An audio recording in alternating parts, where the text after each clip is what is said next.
Assalamualaikum warahmatullahi wabarakatuh. Perkenalkan nama saya Merly dari kelompok 4 dan di sini saya bersama rekan saya yaitu Ratu Aulia dan Angga Syaputra.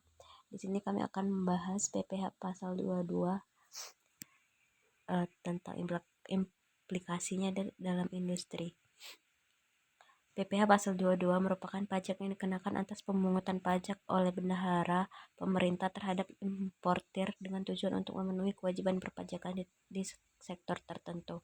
Pemahaman menyeluruh perpajakan di sektor Pemahaman menyeluruh tentang PPH pasal 22 penting bagi semua pihak yang terlibat dalam proses impor dan pengelolaan industri. PPH pasal 22 definisi dan ruang lingkup diterapkan pada transaksi impor barang. Pajak ini dikenakan oleh pemerintah sebagai upaya untuk mengatur arus masuk barang dan melindungi industri lokal. Ruang lingkupnya mencakup berbagai jenis barang dan sektor yang ditentukan oleh peraturan pemerintah. Adapun kewajiban bendaharawan. Bendaharawan memiliki kewajiban untuk memungut dan menyetorkan PPH pasal 22 dari setiap transaksi impor yang dilakukan. Mereka juga bertanggung jawab untuk melaporkan pajak yang dipungut kepada otoritas pajak sesuai ketentuan berlaku. Kepatuhan terhadap prosedur ini sangat penting untuk menghindari sanksi dan masalah hukum. Adapun sanksi dan pelanggarannya bisa berupa denda administratif dan sanksi pidana, tergantung pada tingkat pelanggaran. Keterlambatan dalam penyetoran pajak atau pemungutan yang tidak tepat dapat mengakibatkan sanksi yang berat untuk bendaharawan.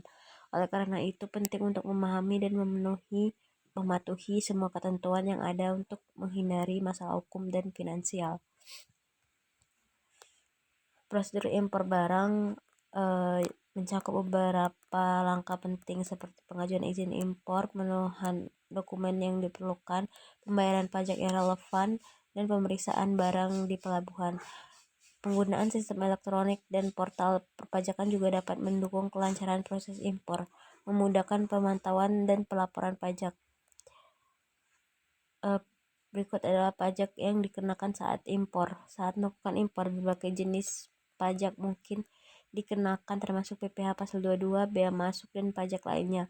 PPH pasal 22 dikenakan sebagai pajak pendapatan dari transaksi tersebut, sementara bea masuk dikenakan berdasarkan nilai barang yang diimpor. Pemahaman mengenai pajak ini sangat penting untuk perencanaan keuangan dan kepatuhan pajak. Adapun dampak terhadap industri lokal dapat berdampak signifikan pada industri lokal. Barang impor yang terkena pajak bisa berpengaruh pada daya saing produk lokal di pasar. Pemerintah seringkali menerapkan PPH pasal 22 sebagai strategi untuk melindungi dan mendorong pertumbuhan industri domestik. Baik, berikut adalah kesimpulannya. PPH pasal 22 memiliki peran penting dalam pengaturan pajak terkait impor, melibatkan berbagai kewajiban untuk bendaharawan dan dampak signifikan terhadap industri lokal. Pemahaman tentang prosedur pajak yang dikenakan dan sanksi yang mungkin ada sangat penting bagi semua pihak yang terlibat dalam kegiatan impor. Baik, sekian penjelasan dari saya. Saya akhiri, wabillahi taufiq wal hidayah. Wassalamualaikum warahmatullahi wabarakatuh.